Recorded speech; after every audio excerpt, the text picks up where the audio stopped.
वज़ीर-ए-आज़म शहबाज शरीफ कहते हैं महंगाई ने आम आदमी की जिंदगी को तंग कर दिया। गरीब आदमी मेहनत के बावजूद अखराजात बड़ी मुश्किल से बर्दाश्त करता है। बजट में कम से कम तनख्वाहों में इजाफे की पूरी कोशिश करेंगे। आलमी यौम मजदूर पर तकरीब से खिताब में वज़ीर-ए-आज़म ने कहा, दिल की गहराइयों से मजदूरों को अपने घर मदऊ किया। ये सरकारी घर नहीं बल्कि मियाँ मोहम्मद शरीफ का घर है। खुशी है इस घर में आपकी मेज़बानी का मौका मिला।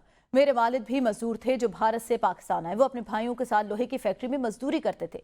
कारोबारी अफराद को अल्लाह तौफीक दे, वो मुल्क के लिए दौलत पैदा करें, मगर इस पर मुल्क का हक भी होना चाहिए। उन्होंने मजीद क्या कहा, आपको सुनाते हैं।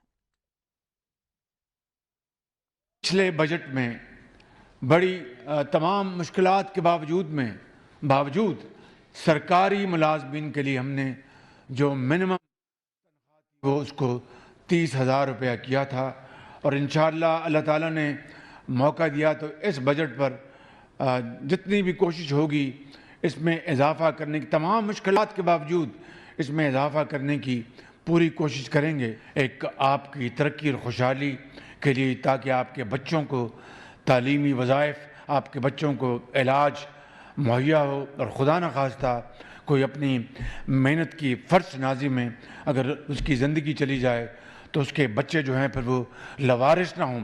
उनके लिए एक निज़ाम हो जो कि उनको पूरा यकीन हो कि हम लावारिस नहीं हैं। हमें ये निज़ाम तालीम भी दिलवाएगा और तरक्की भी दिलवाएगा और खुशी भी करेगा।